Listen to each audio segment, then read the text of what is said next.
우리 옆 사람들과 인사합시다. 사랑합니다. 축복합니다. 사랑합니다. 축복합니다. 네.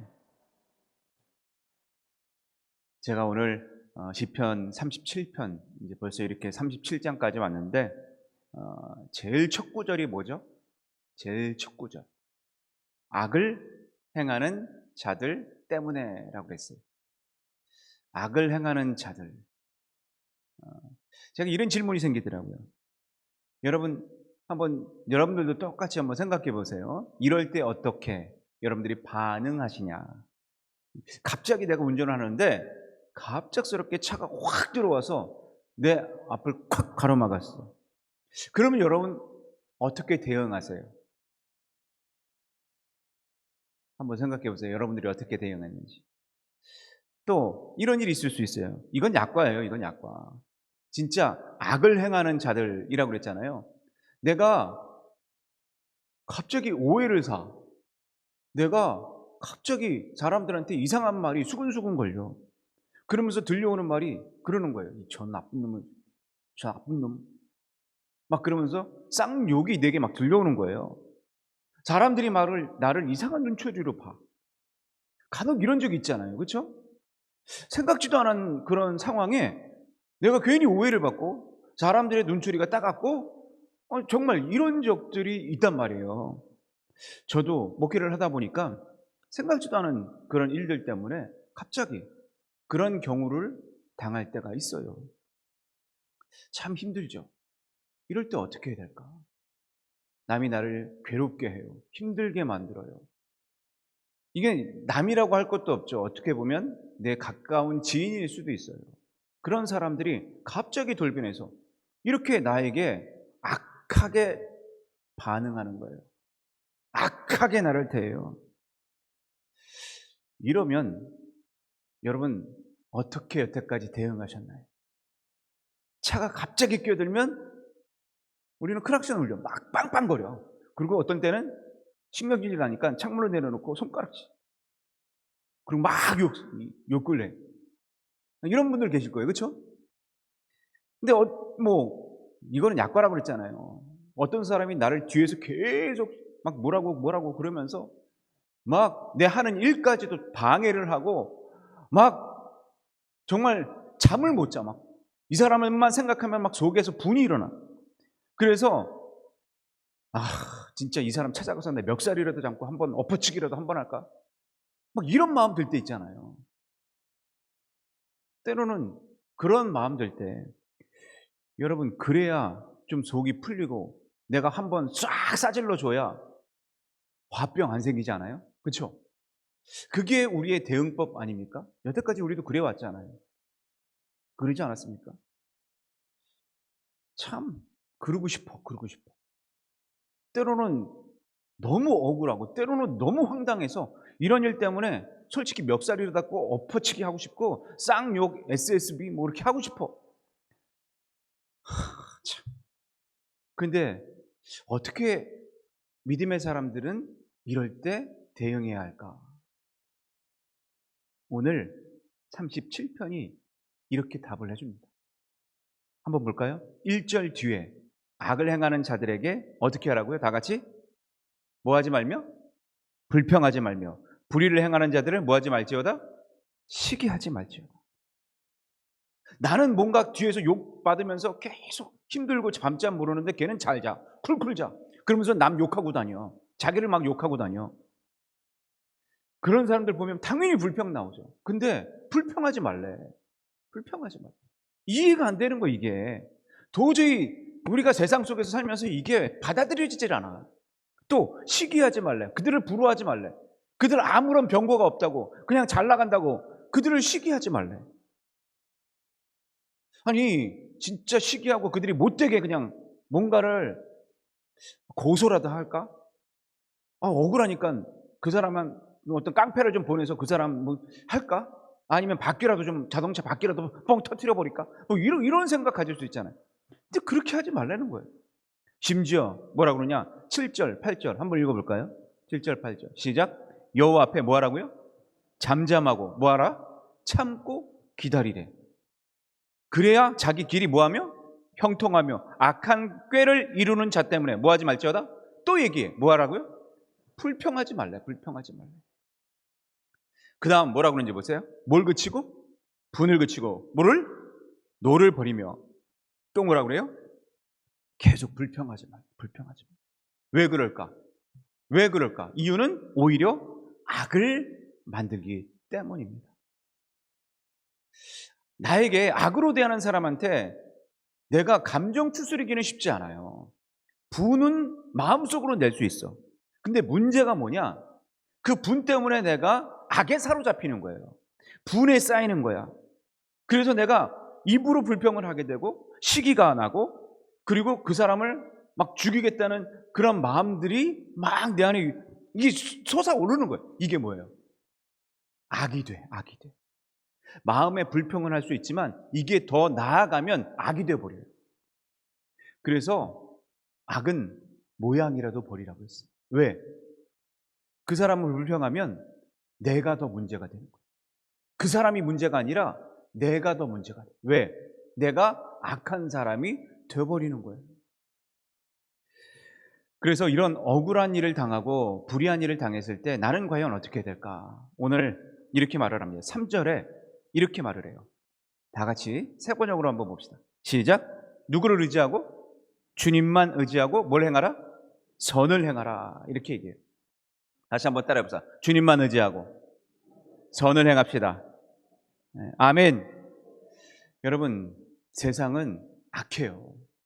그래서 세상적으로 살면 누가 나에게 악으로 대하면 악으로 응징합니다. 이걸 보복이라고 그래요. 복수라고 그래요. 그래서 세상은 악하가 대하면 악하게 대하는 것을 이거를 응당하게 여겨요. 근데 여러분 진짜 중요한 건 악을 악으로 대하면 나는 주님과 멀어진다는 사실. 주님과 동떨어지게 돼. 그래서 내 믿음이 점점 주님은 멀어지고 자꾸 죄의 길로 걸어가게 돼. 그러면서 믿음은 뚝뚝 떨어져. 하나님을 잊어버려. 이게 큰 문제예요, 이게. 그래서 내가 악을 악으로 갚으면 진짜 악인이 되어버려 가는 거예요. 그래서 바울도 이렇게 얘기했어요. 지금 똑같은 말로 로마서 12장 17절에 다 같이 한번 해볼까요? 아무에게도 시작. 아무에게도 악으로 뭘? 악을 갚지 말고 모든 사람 앞에서 뭐 하라고요? 선한 일을 도모하라. 즉 모든 사람이란 무슨 말이에요? 내게 원수 같은 사람, 나에게 정말 나를 괴롭히고 힘들게 하는 그 악인들조차도 선한 일을 할 수 있도록 계획하라는 거예요. 왜? 왜 그렇게 해야 될까? 그건 맞지 않잖아요. 우리들의 마음은 절대 맞지가 않아. 그 사람이 뭔가 못되도록 저주하고 그 사람이 뭔가 잘못되도록 뭔가 문제가 터지고 뭐 교통사고 나서 죽든지 그런 게 맞잖아. 우리 마음은 그래. 근데 오늘 성경을 보면 이렇게 말을 해요. 로마서 바울이 그 뒤에 보면 악을 악으로 갚지 말고 선을 도모하라는 이유가 있어요. 이유가. 그 이유를 바울은 이렇게 답을 합니다. 한번 다 같이 읽어봅시다. 내 사랑하는 자들아. 시작. 내 사랑하는 자들아, 너희가 친히 뭐라 하지 말고 원수 갚지 말고 진노하심이 여기 바로 앞에 뭐가 빠졌을까? 하나님의 진노하심에 맡기라는 거예요. 기록되었을 때 원수 갚는 것이 누구에게 있어요? 하나님께 있는 거예요. 하나님께. 내가 누구예요? 하나님이에요. 주님께서 말씀하시니라. 내 원수가 줄이거든 먹이고 목마르거든 마시우라. 아니 원수가 줄이면 더 줄이게 만들고 더 목말라서 그냥 죽게 만들어야지. 근데 물을 주래. 아니 더 먹이래. 이게 말이 안 되잖아요. 우리는 이게 마음이 동하진 않잖아요. 근데 그렇게 함으로 내가 그 숯불을 그 머리에 쌓아놓으라. 이것이 바로 뭐예요? 다 같이 악에게 지지 말고 선으로 악을 이기는 거예요. 참 이게 말은 그렇지 쉽지가 않아. 정작 그 사람을 대하면 이게 쉽지가 않아.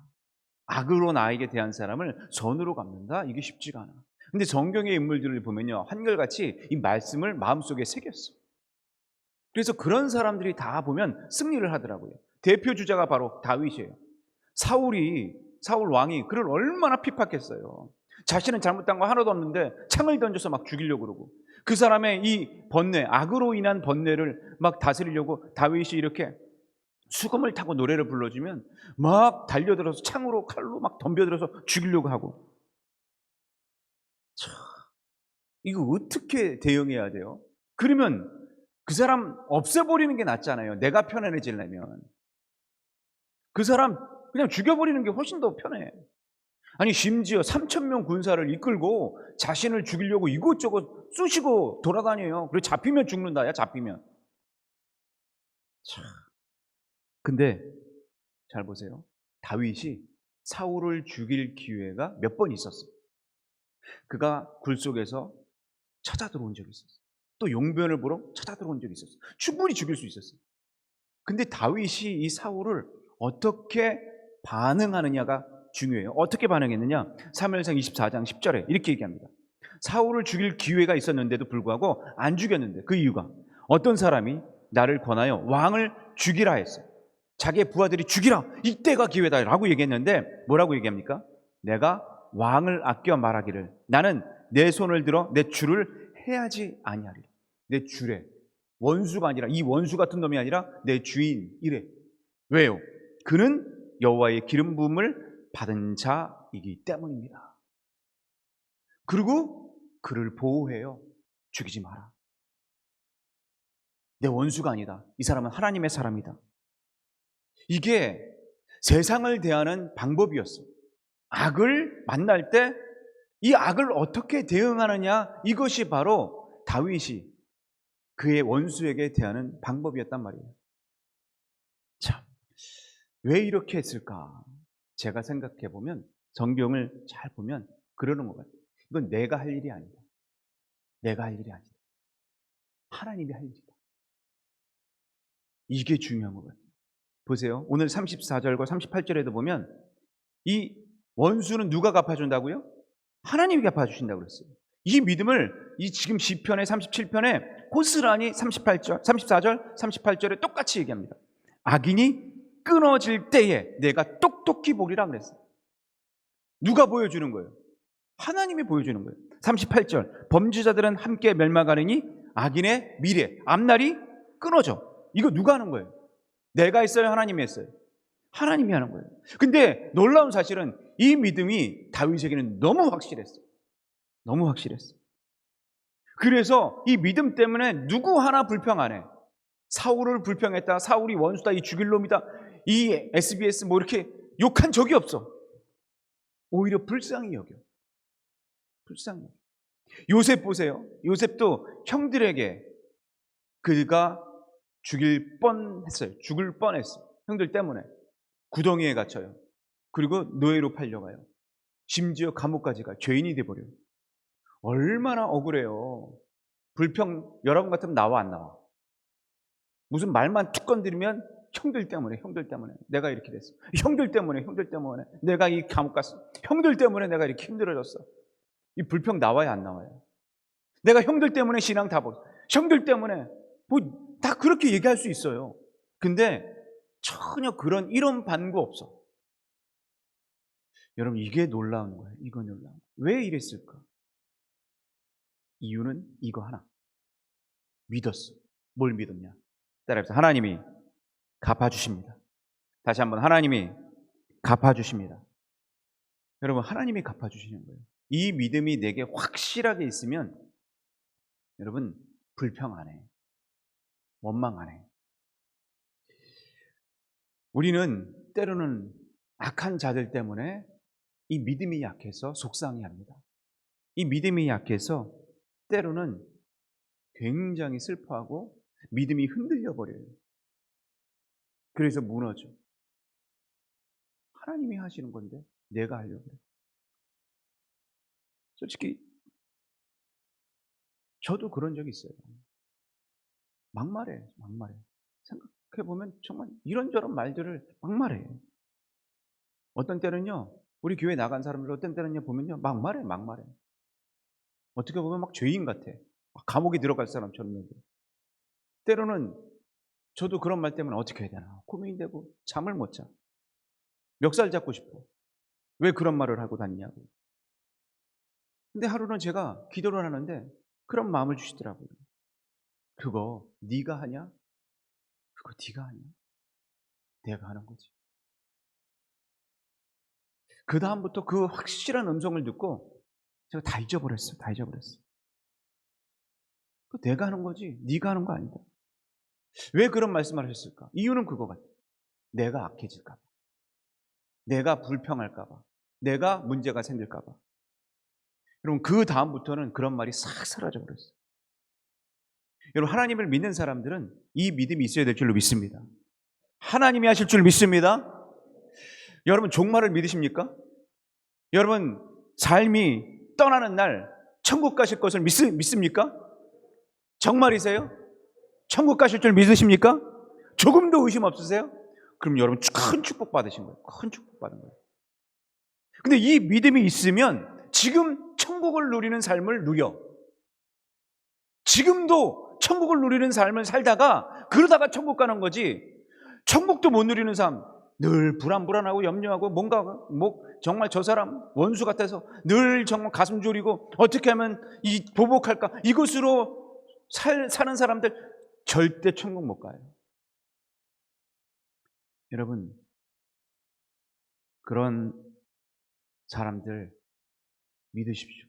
하나님이 갚아주실 줄 믿습니다. 참 신기한 게 있어요. 제가 세상을 보면 세상 사람들은 말하면서 이렇게 얘기하죠. 야, 너 세상 그렇게 바보같이 살면 안 돼.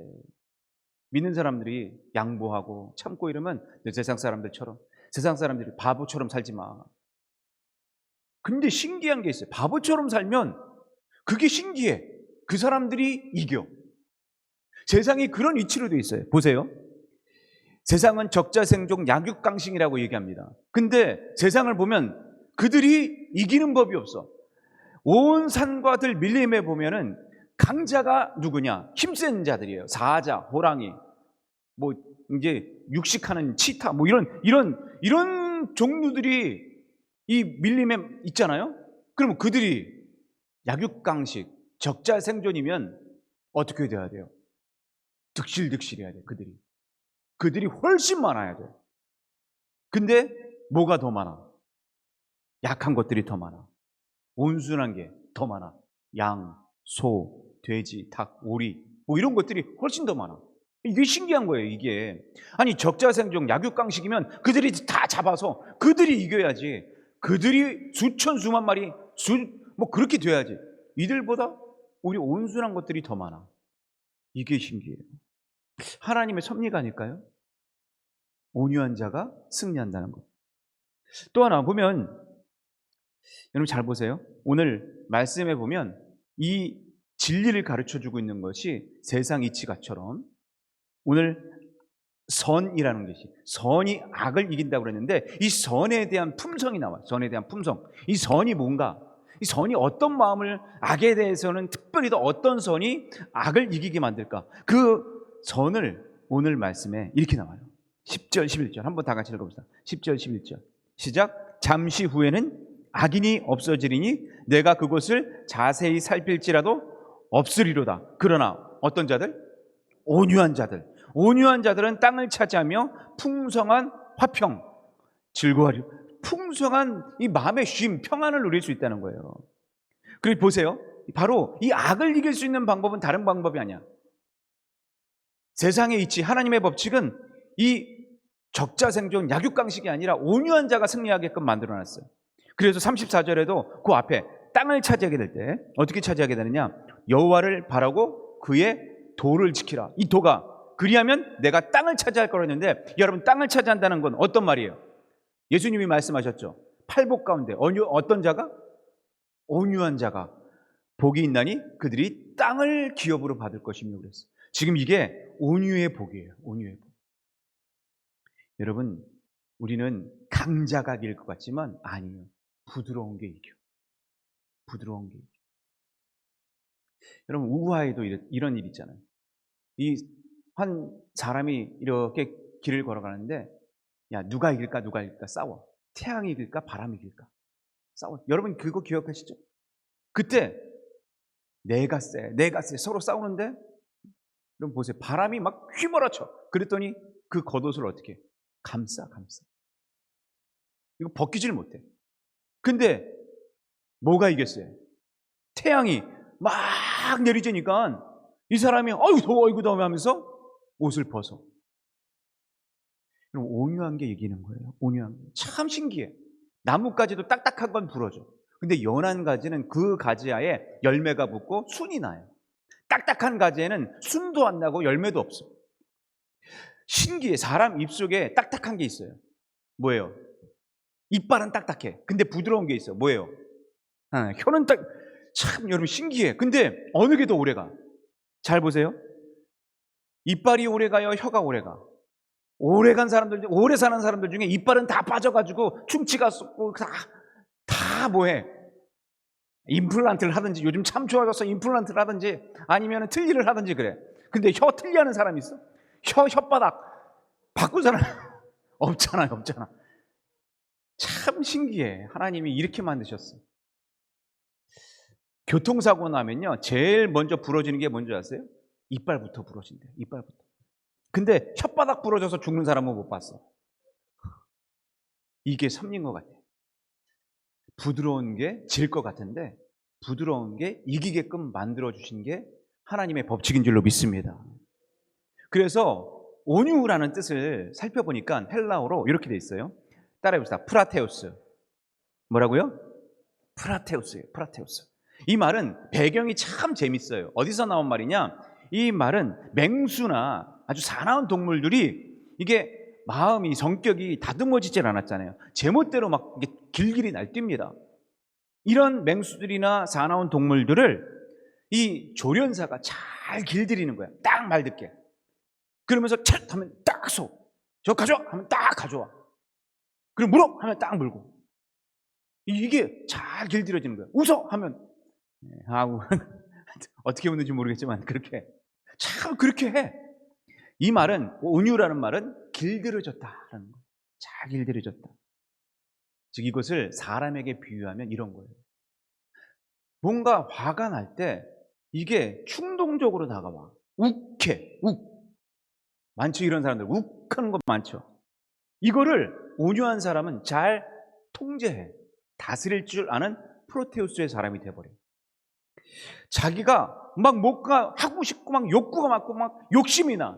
그럴 때 이걸 욕구를 잘 다스릴 줄 아는 프로테우스의 사람이 되는 거예요. 자신이 저요 하면서 자신의 불평불만을 얘기하고 막 뭔가 남을 욕하고 비난하는 이런 마음들이 가득 차서 그것을 다스릴 줄 몰라. 그냥 이리저리 뿜고 다녀. 그 통제력을 잘 다듬는 사람, 이것이 바로 프로테우스, 온유한 사람이에요. 그래서 심지어 남들에게 잘 다듬어져서 그 사람들에게 잘 이렇게 유익이 되고 힘이 되게 만들어주는 힘 있는 사람, 이런 사람이 바로 프로테우스라고 얘기합니다. 참 이런 부분을 보면요, 온유하다는 거는 그냥 바보 같은 게 아니에요. 강한 거예요. 잘 다스려지는 거예요. 그러면서 자기가 담대하게 이런 부분들을 잘 통제하고 조절하고 절제하는 거예요. 옛날에 농촌기에, 농촌에서 농한기가 되면 이제 특별히 할 일이 없어서 가끔 가다가 이렇게 투우를 하죠. 소끼리 막 싸움을 일으켜. 어떤 때서는 자기 개끼리 투견이라고 그러죠. 서로가 개들끼리 막 싸움을 해요. 어떤 데서는 투개라고 하죠. 이 닭끼리 싸움을 일으켜. 그죠? 근데 이런 얘기가 있어요. 어떤 이 중국의 한 지방에서 닭싸움 하는 좋아하는 그런 동네가 하나 있었대요. 근데 그 지방의 영주, 지금의 뭐 구청장처럼 그런 사람이 자기 닭 한 마리가 있었는데 너무 이렇게 훤칠하게 잘생기고 닭뼈도 너무 예쁘고 아름답고 그리고 몸집도 있어가지고 싸우면 얘가 잘 싸울 것 같다는 거예요. 근데 이상하게 이상한 닭만 보면 막 비실비실거리고 도망치더래. 그래서 이래가지고 어딜 나서겠냐. 그래서 얘를 조련사에게 맡겼다는 거예요. 그래서 얘를 훈련시켰어요. 한 달이 지나고 그 닭을 보러 갔어요. 그랬더니 이제는 날개를 막 피면서 그래도 덤빌 줄 알아. 아, 그래, 이만하면 됐겠네. 그리고 데려오려고 그랬더니 영주님 조금만 기다려주세요. 한 달만 참으십시오. 한 달 뒤에 딱 갔어요. 그랬더니 이제는 조금 더 날래졌어. 막 싸우기도 빨라지고 막 서로 물고 뜯고 막 이 닭 저 닭 하고 막 싸우는 거예요. 그랬더니 이제 좀 됐겠다. 이제 내가 데려가겠노라. 이렇게 얘기했어요. 그랬더니 딱 한 달만 더 기다리십시오. 그러는 거예요. 아, 왜 그러냐? 얘 너무 지금 잘 훈련된 것 같은데 싸우면 다 이길 것 같은데. 그랬더니 한 달만 딱 기다려 주십시오. 알았다. 그리고 한 달 또 기다렸어. 그러고 나서 딱 찾아갔는데 그 다음부터 이 닭이 딱 가다 보니까 그 닭장 위에 딱 버티고 있고 쫙 눈길만 주고 있는 거예요. 아무도 덤빌 생각을 안 해. 감히 이 닭한테 눈길도 제대로 쳐다보지도 못해. 다 조용해. 그제서야 이 조련사가 이제 됐습니다. 이 닭을 가지고 가세요. 그러더래요. 여러분, 이걸 아셔야 돼요. 온유란 어떤 것이냐? 맨날 푸덕푸덕거리고 맨날 싸움박질이나 하고 맨날 뭔가 있으면 맨날 뭐라고 그러고 맨날 내 분이 있으면 막 분을 막 쏟아내고 뭔가 잘못된 거 있으면 조여 하고 막 이렇게 하고, 이게 훈련되지 않은 모습이에요. 아, 내가 10년을 배우고 20년을 신앙생활하고 내가 새가족 훈련에 뭐 말씀 공부에 1대1 훈련에 뭐 알파도 하고 제자 훈련도 다 하고 있는데 맨날 그 버릇이 못 고쳐. 싸워. 몸만 보면 맨날 내가 뭔가 하려고 그러고 나선다고 그러면서 막 싸워. 저 사람 왜 저러 그러면서 비난해. 온유함이 없는 거예요. 온유함이 없는 거예요.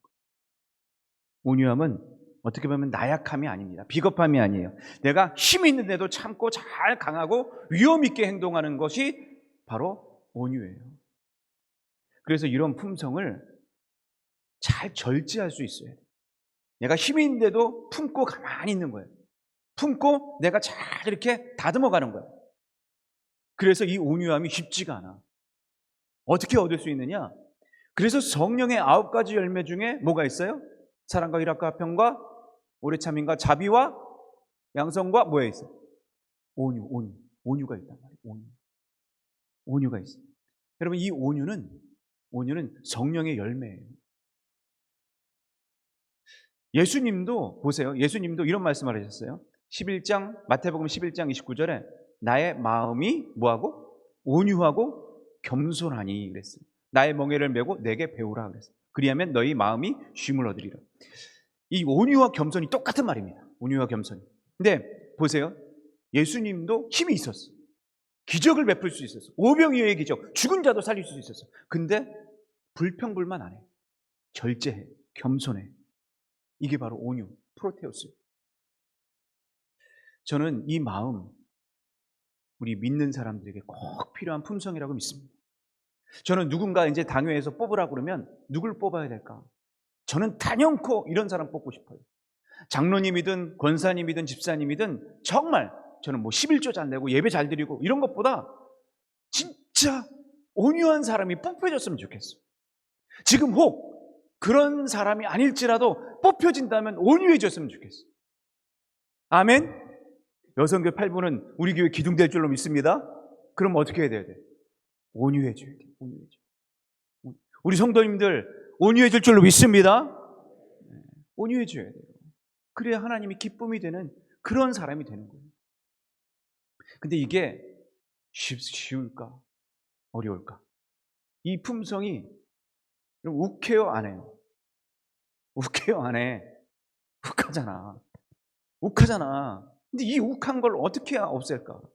아니, 내가 왜 참지 못할까? 왜 나만 이렇게 때로는 내가 예수를 20년, 30년, 그래서 집사, 권사, 장로, 심지어 사역자까지 되는데 왜 이렇게 안 될까? 이유는 바로 그런 것 같아요. 내 안에 믿음의 주요, 오늘 기도에도 그랬는데, 믿음의 주요, 온전케 하시는 누구를 바라보라?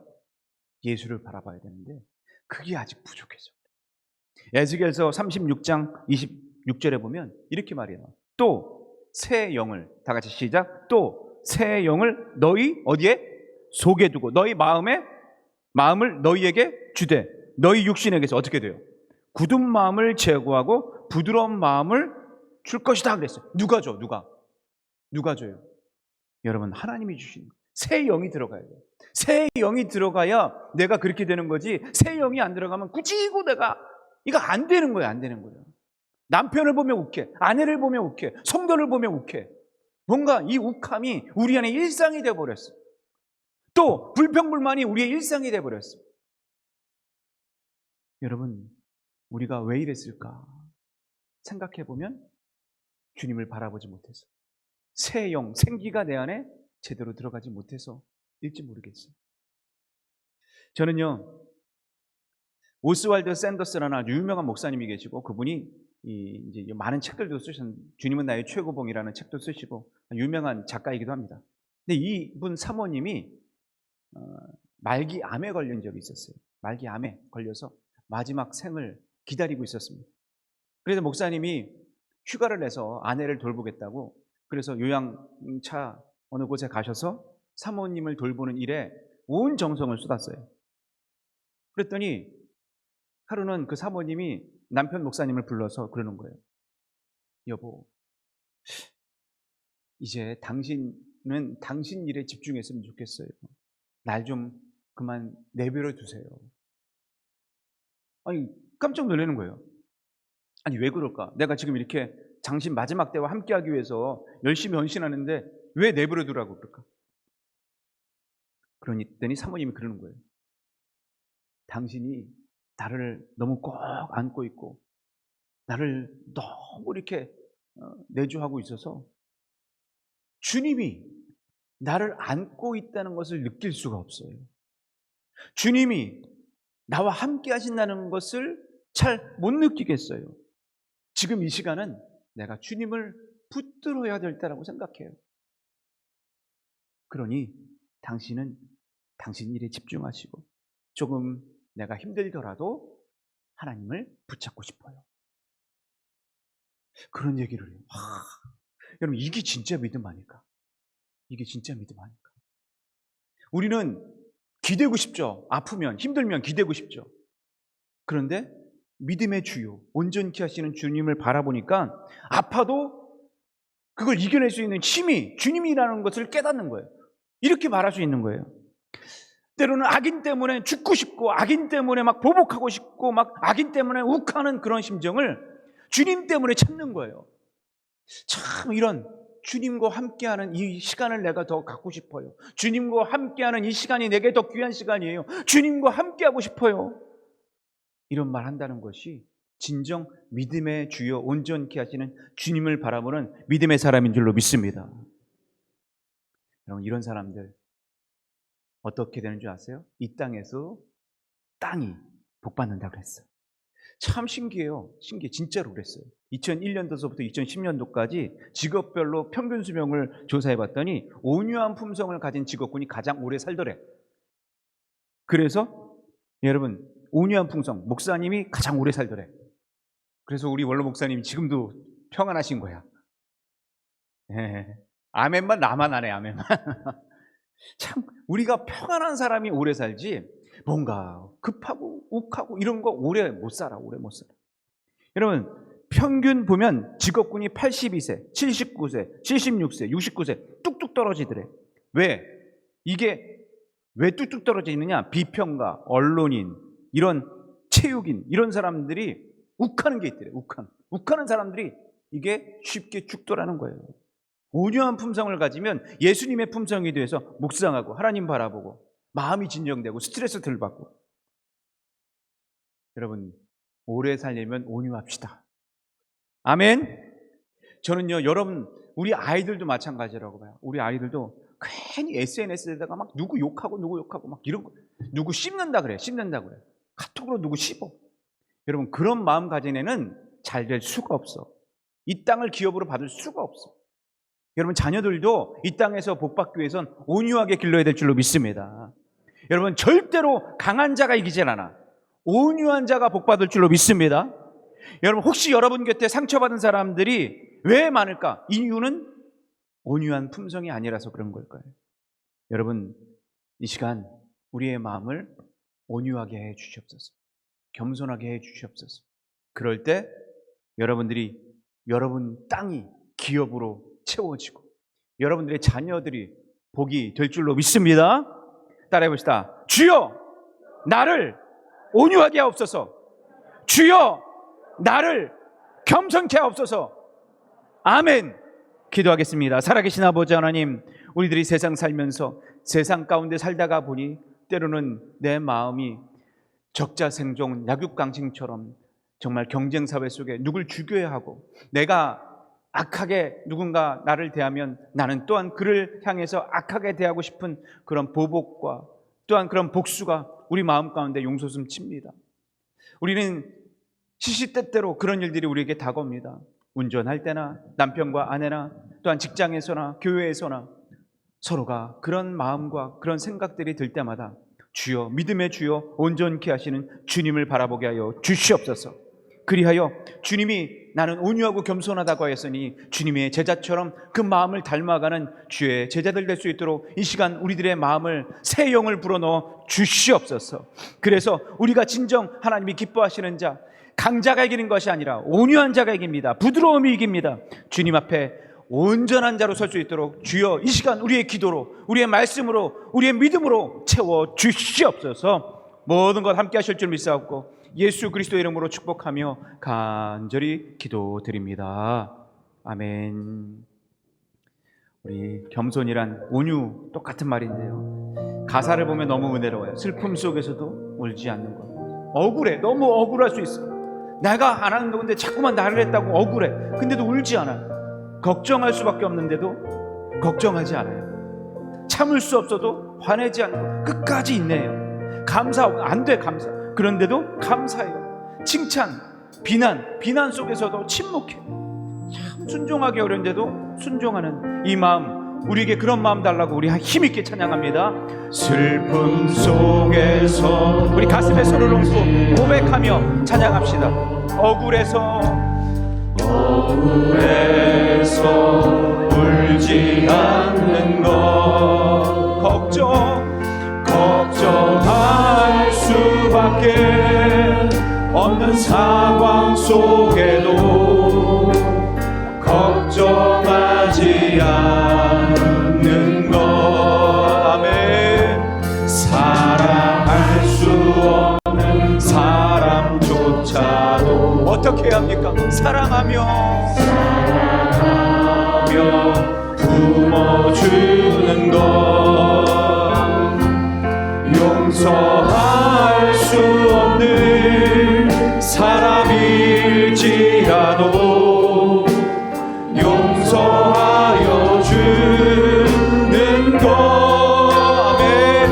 어떠한 자기 주장도 버리고 오직 모든 것을 주님 뜻에 맡기며 내가 강한 것이 아니라 주가 강함을 보여줌이 진정한 겸손. 참을 수 없어도 화내지 않고. 정말이십니까? 끝까지 우리 그래 봅시다. 아멘. 감사할 수 없는 그런 조건에서도 감사하며 사는 것. 칭찬이나 비난 가운데서 우리 어떻게 해야 할까요? 침묵하며 살아가는 것. 말씀 순종하니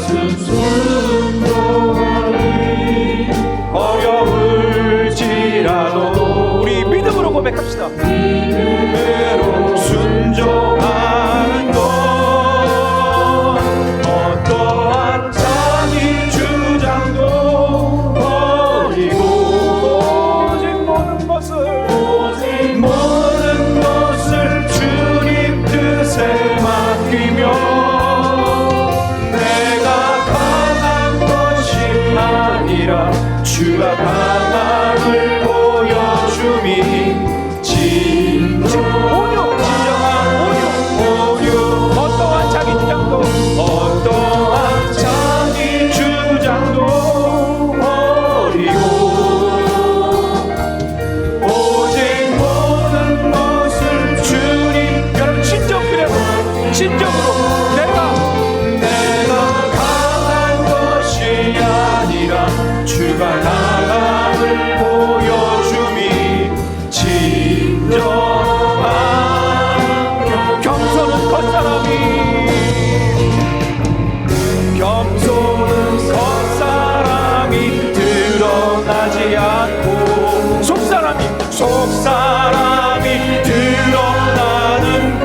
살아계신 아버지 하나님, 주님께서 우리를 붙들어 주시옵소서.